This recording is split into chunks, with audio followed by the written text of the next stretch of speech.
жер жайнаган Шайтанароо экен. Бул жакта канчасын такыр бомбардировка алынган эмес. Себеби бул жакты жыл сайын 12 миллион турист келип шаарды көрүп кетет экен. Бул маймылдын колундагы тыйынды мынтип сыласак көп акчалуу болот экен да. Көрүп желание айтып туруп мына көзүн жооп туруп ыргытканбыз да. Бул жипти тартпа бийлейт экен. Азыр биз эски хан сарайга бара жатканбыз. Шабалга келген.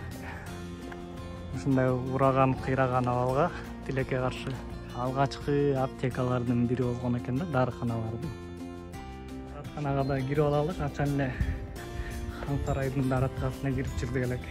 Бул жакта замоктун жарым жарытылайы урап түшүп калган жер элестетип эле немистер 1386 жылы эле уже университет салыптыр. Ассаламу алейкум достор. Бардыгыбыз ушу ыйык орозо айында туруп жаткан орозобуз кабыл болсун. Жана ошондой эле бүгүн 9-май улуу жеңиш күнүбүзгө 76 жыл болуптур. Ошону мен куттуктайм. Бүгүн көптөн күткөн күн дагы чыгып, Жаркынай экөөбүз Хайдельберг шаарына жөнөп баратабыз. Мына Жаркынай. Мына достор, бул Штутгарт шаарынын негизги автобекети. Азыр бул жактан биз поездга билет алып, ушул жерден Хайдельберг шаарына жөнөйбүз. Биздин поезд келди, поездга түшүп, где-то 10 мүнөттүн ичинде жылат окшойбуз. Поезддин ичинин көрүнүшү ушундай.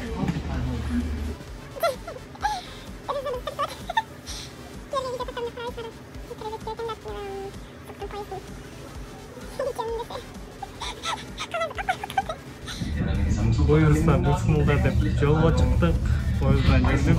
Азыр жолго катар жолду көрүп барганга аракет кылам.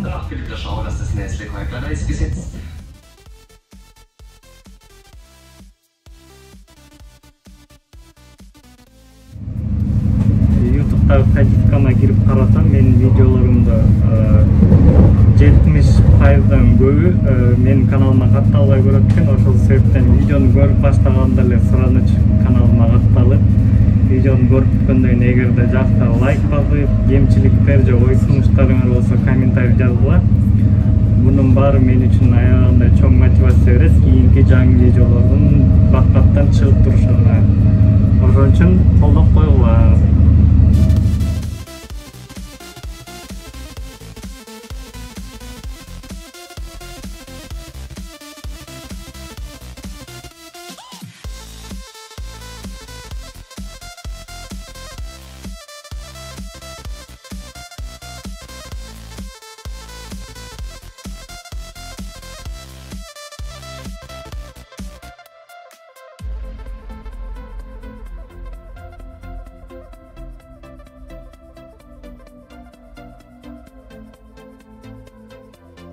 Достор, биз Хайдельберг шаарына жеттик.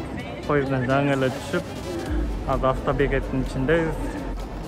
Автобекеттен чыгып баратканда эле эшиктин үстүндө мондай чоң бир сүрөт бар экен, колго тартылган.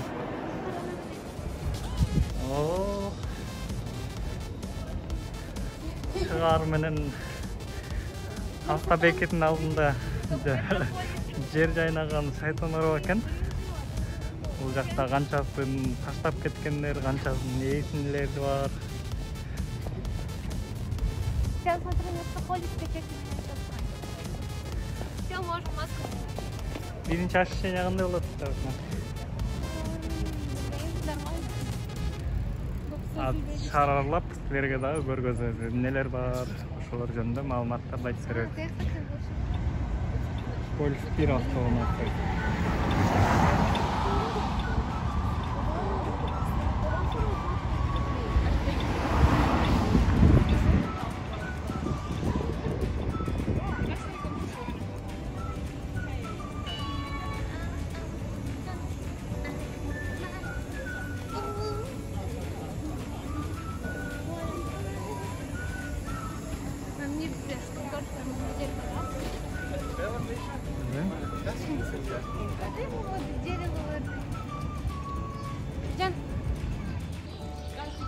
Хайдельберг шаары жөнүндө кыскача маалымат бере кетсем, Хайдельберг шаары Германиянын түштүгүндө Некар дарыясынын жээктеринде жайгашкан. Жана ошондой эле бул Баден-Вюртемберг чергесине кирет. Бул шаарда университеттер, институттар жана ошондой эле илимдер, академиялары көп болгондуктан илгертен бери студенттер шаары деп аталат. Азыр биз Хайдельберг эски шаарынын борборунда кетип бартабыз. Бул көчө жөө жүргүнчүлөр үчүн Германияда эң узун көчө экен. Бул жакта көптөгөн магазиндер, кафелер, ресторандар жайгашкан. Азыр ушул көчө менен түп-түз хан сарайга барабыз. Дагы бир кызыктуу маалымат, 1903 жылы ушу Хайдельберг шаарынан байыркы мындан 6000 жыл мурун жашаган адамдын сөөктөрү табылыптыр. Жана ошондой эле бул шаардын 40%-нан көп тургундары Германиянын, Европанын жана ошондой эле дүйнөнүн ар кайсы бурчтарынан келген студенттер болгондуктан бул жакта кинотеатрлар, театрлар, түнкү клубтар, кафе, ресторандар аябагандай көп экен.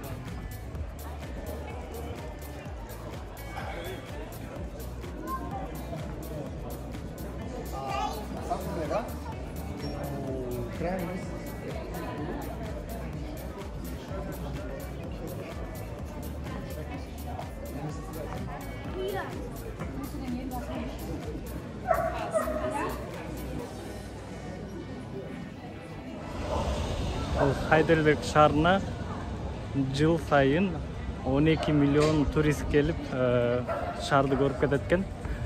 Азыркы коронавирус илетинен улам быйыл канча киши келип кетти, аны так айта албайм.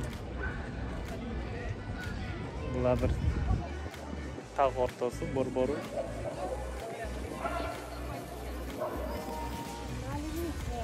Бул жакта болсо азыркы Хайдельберг шаарынын кичинекей макети жасалып орнотулуптур.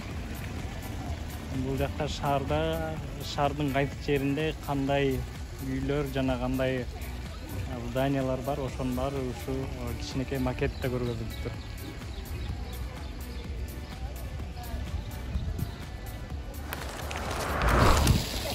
Негизи Хайдельберг шаары Германиянын эң жылуу шаарларынын катарына кирет экен.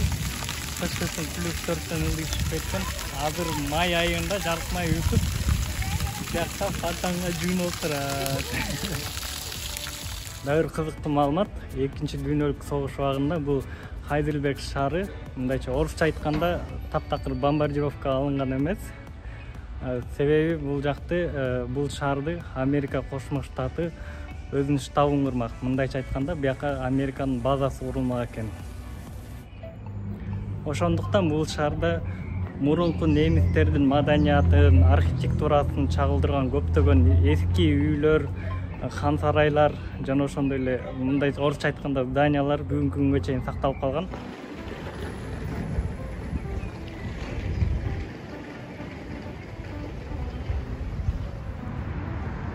Азыр биз Некар дарыясынын жээгине келдик. Мындай чоң дарыя экен. Жаркынай баягы эле. Карасаңар, бул ар жак бетте да мурунку эски үйлөр көп экен да, аябагандай. Кымбат көчкөр экен. Азыр Некар дарыясынын жээгинен да бир топ басабыз. Азыр биз эски көпүрөгө баргыбыз келип атат. Ошол жака чейин басып барабыз. Көл.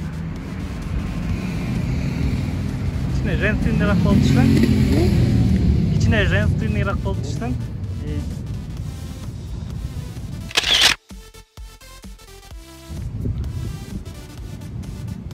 Там мен видео тартып эле ушинтип Жаркынайды сүрөткө тартып жүрөм.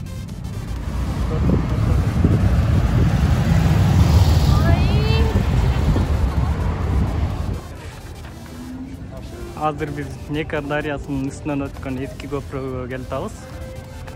Бул жакта эки эгиз мунара бар экен кире беришинде.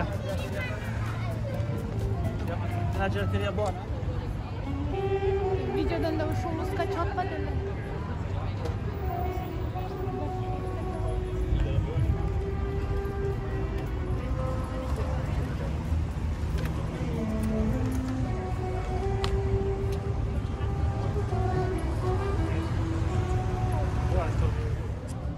Бул жакта Некар дарыясындагы эски көпүрөнүн жанында туристтер аябай жакшы көргөн маймыл менен чычкандар бар экен. Эгерде туристтердин айтуусуна ишенсек, эгерде бул маймылдын колундагы тыйынды мынтип сыйласак, көп акчалуу болот экен да. Анан жана биякта кичинекей чычкандар бар экен. Эгерде чычкандын жоонун сыйласак, балалуу болот экен. Көп балалуу да? Көп балалуу болот экен. Эгерде маймылдын колунда тыйынды сыйлаш керек десе, Жаркынай такыр эле сыйлап чыкпай калды жанынан.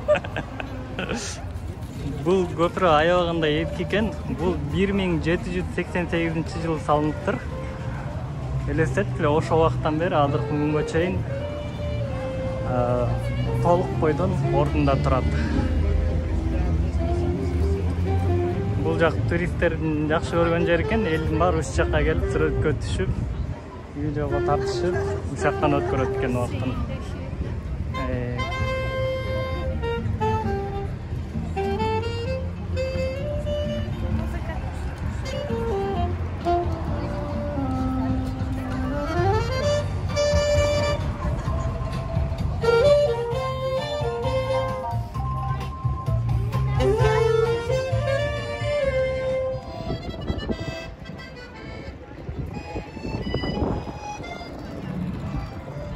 Биздин кийинки багыт тигил жактагы эски хан сарай болмокчу. Ал хан сарайдын дагы аябай тарыхка бай экен. Буюрса ал жакка дагы барабыз.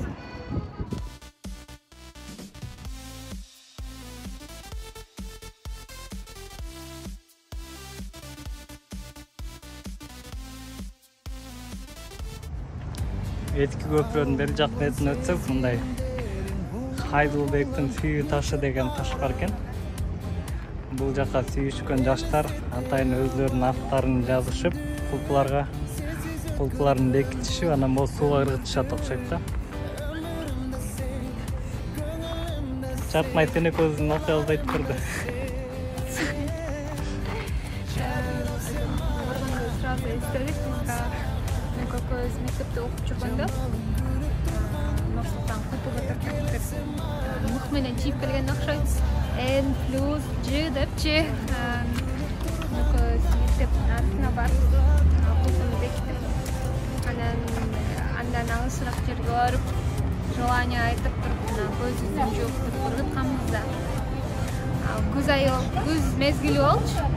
Жаз келип, окуучулар субботникке чыгышып, ошол жерде Нурсултандардын классы тазаламак болуп калышат.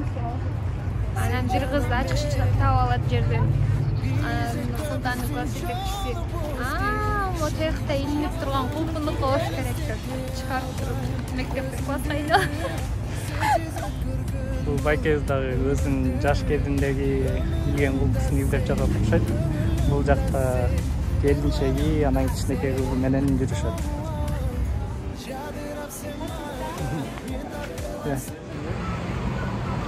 Дайыр тубуктуу нерсе достор, биздин улуу жазуучубуз Чыңгыз Айтматовдун Толор кулаганда деген акыркы чыгармасы бар. Ошол чыгармада Айдана деген каарман бар, ал опера ырчысы болот. Ал Айдана Германиянын Хайдельберг шаарына жеке концертин коюп келет. Ошол чыгармадагы шаар бүгүнкү биз жүргөн Хайдельберг шаары. Бул жакта Хайдельберг шаарына байланыштуу сувенирлер сатылат экен.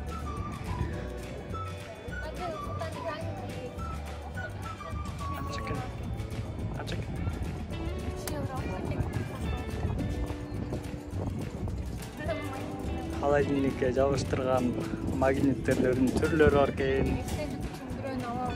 Азыр биз эстелик үчүн бирөөнү алалы деп атабыз.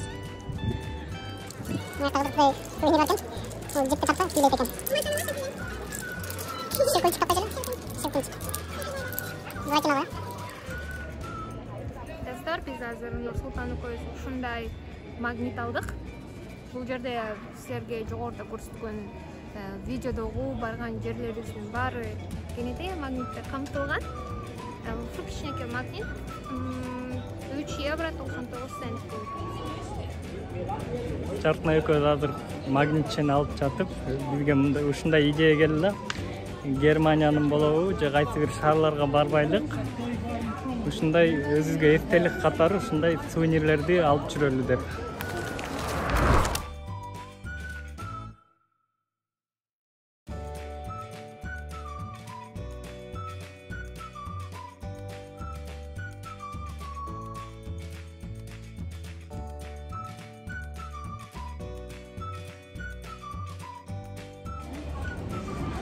Азыр биз эски хан сарайга бара жатканбыз.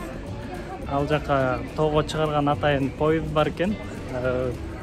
Поезд бу жагандай өзүм көргөн жокмун, бирок адамдарды тоого таштырчу ошондой транспорт бар экен.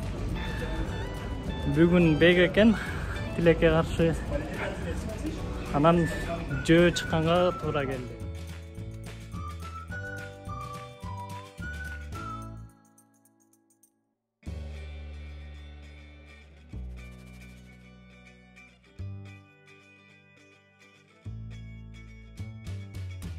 Üstüne жартылай чыгып чыкпай эсиз болуп калды. Кичине дем алалы деп четте турабыз. Киши аябагандай көп экен. Ылдый жакта чыгып келаткандар дагы бар, өйдө жактан түшүп келаткандар дагы бар. Чарчадыңбы, Жаку? Та келесиңби? Келем, бирок чыкпайм. Тойдуңбу? Розодо кыйналып калдым. Жаркын экөөбүздөн Озузбек, ошол себептен кичине өзүбүздү кыйнабай, эс алып, акырындан кыймылдап жүрөбүз.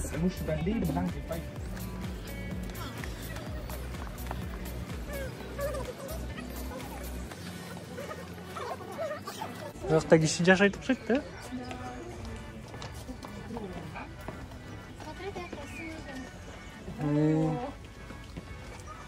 Бул эски замактын сыныктары экен, жартылай калгандары. Жаку бүгүнкү күнүң кандай өтүп атат, ошол жөнүндө айтып бербейсиңби кичине? Маанайың кандай? Кандай сезимдер болуп атат?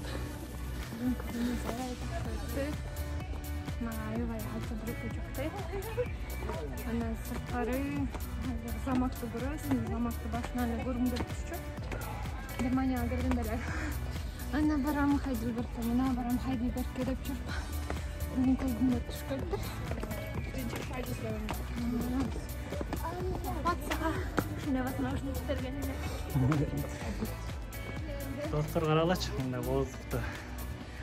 Камерадан кандай көрүнүп атат, билбейм, бирок бияка келип көргөндө аябагандай кооз экен чынында. Жетегиз курорттун ушундай чакырып коюшканда, вообще сон болмок. Бол азыр эле жеттик. Эс болуп калды, бул тартпай калды.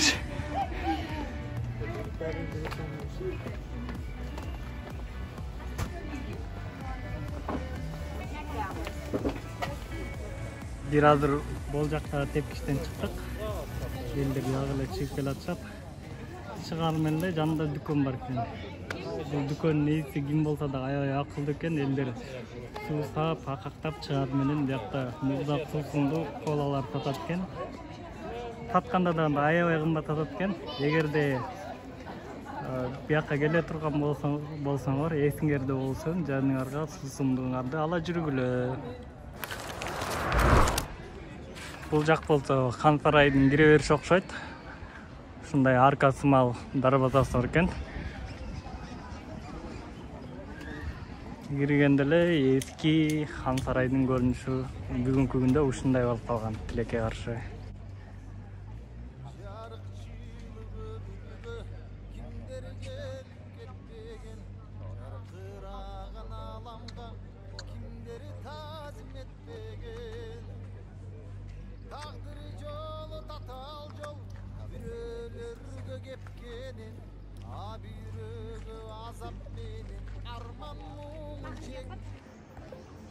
Биз азыр замактын ичине кирип баратабыз, короосуна. Бул жакта дарбазасы ушундай экен. Бул жакка кирүү баасы киши башына 4 евро 50 цент экен. Азыр ичин көрөбүз кандай экен.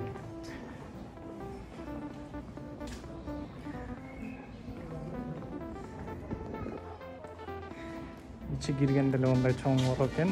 Бул жакта да үйлөрбү же эмнелер экенин билбейм. Ушундай зданиялар бар экен. Аябаганда эски замок.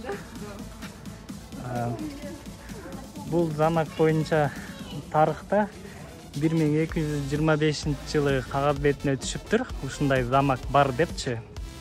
Бирок кайсы жылда салынгандыгы тууралуу маалымат жок экен.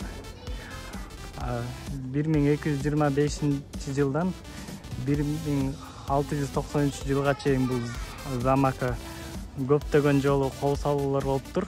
Француздар тарабынан, бөлөк элдер тарабынан.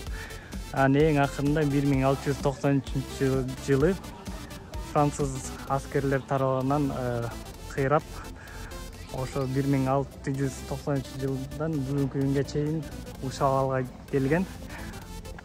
Ушундай ураган, кыйраган абалга тилекке каршы.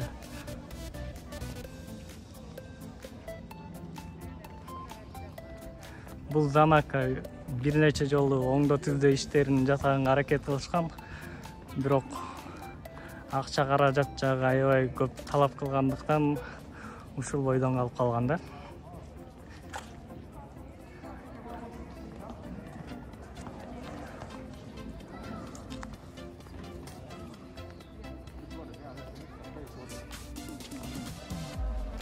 Дагы бир кызыктуу нерсе достор, ушул замоктун подвалында, ылдый жагында көлөмү 2000 литр болгон чоң вино куйчу бочка бар экен. Элестеткиле, көлөмү 2000 литр. Эмне деген чоңдук. Бул жак замоктон корозунан чыккандан кийин, азыркы тил менен айтканда, бул жак терраса деп коет го, ошондой жер экен. Террасасы да? Террасасы. Бул жака чыкканда Хайдельберг шаары көрүнөт экен да. Бул жакта жанагы Некар дарыясы көрүнүп атат.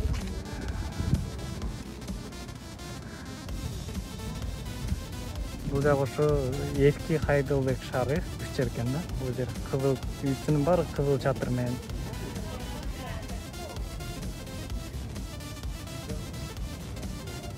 Кызыл чатырды кызык көрбөйсүң? Билбейм эмне экенин.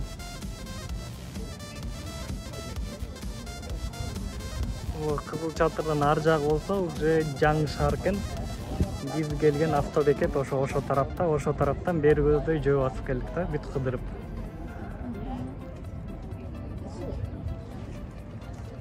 Бул замок да аябагандай чоң экен. Канча жыл, канча эмгек талап кылды болду экен, аябагандай чоң жана кооз салыныптыр да. Тилекке каршы согуштардын айынан ушундай кыйраган абалга келген да. Ошол үчүн дүйнөбүздө согуш болбой эле тынчтыкта эле жашайлы.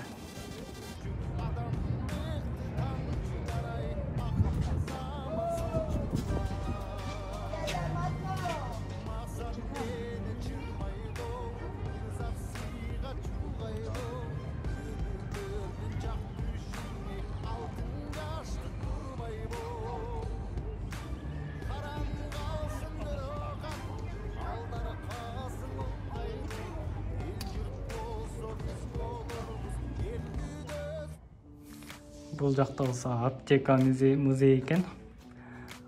Корона илдетине байланыштуу азыркы учурда бий экен бул жак. Эгерде интернеттеги маалыматтарга ишенсек, бул жак алгачкы аптекалардын бири болгон экен да, дарыканалардын. Ушундай.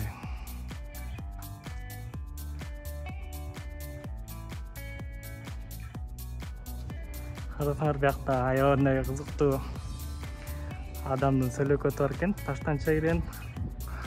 Колуна болсо жылкынын эле го дейм. Жылкынын жаагын кармалып тур колуна. Бул эмнени түшүндүрөт болду экен. Эмне карасаңар, жылкынын жаагы кадимкидей эле биякта тиштери менен. Бул жакта дагы бир таштан чегилген сөлөкөт бар экен. Оң колунда кылычы бар экен, сол колунда болсо бирөөнүн башын колуна кармалыптыр. Булардын да бир тарыхый мааниси бар болуш керек, бирок эмне экенин мен билбейм. Бирок кызыктуу аябагандай. Бул замактын коросунда мындай атайын сахна куруп коюштур. Бул жака атайын сахналашкан оюндарды көргөзөт болуш керек, менин оюмча.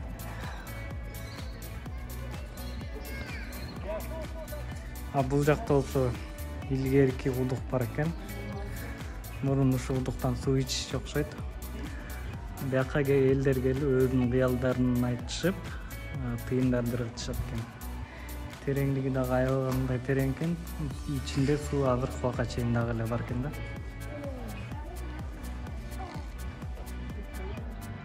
Бул жакта даараткана бар экен. Дааратканага да кирип алалы, качан эле хан сарайдын даараткасына кирип жүрдүк элек. Келтирет да! Ай, келтирет да!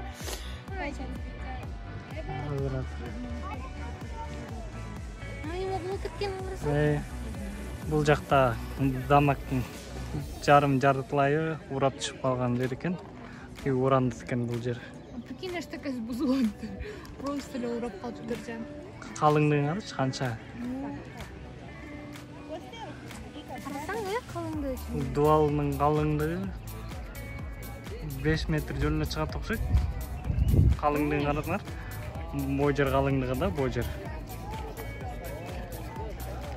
5 метрдей бар окшойт.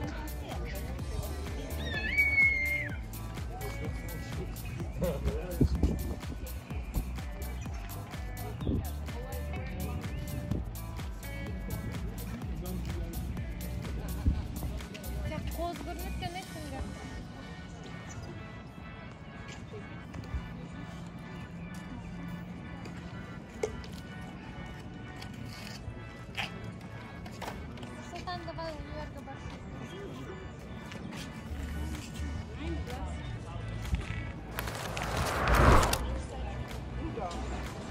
Бул болсо Германиянын эң эски университети экен. Бул 1386-жылы негизделиптир. Элестеткиле, немистер 1386-жылы эле уже университет салыптыр. Бул университет эски шаарынын Hauptstraße деген көчөсүндө жайгашкан.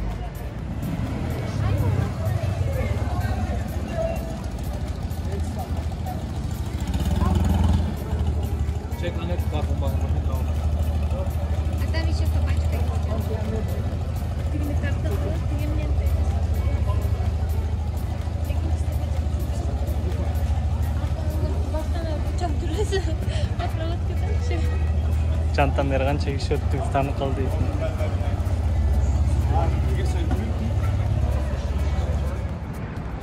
Ушунмен бүгүнкү чакан саякатыбыз аягына чыкты. Убактыбыз тар болгондуктан көп жерлерге бара албай калдык, көп нерселерди көргөзө албай калдык. Баса унутуп кала элемди.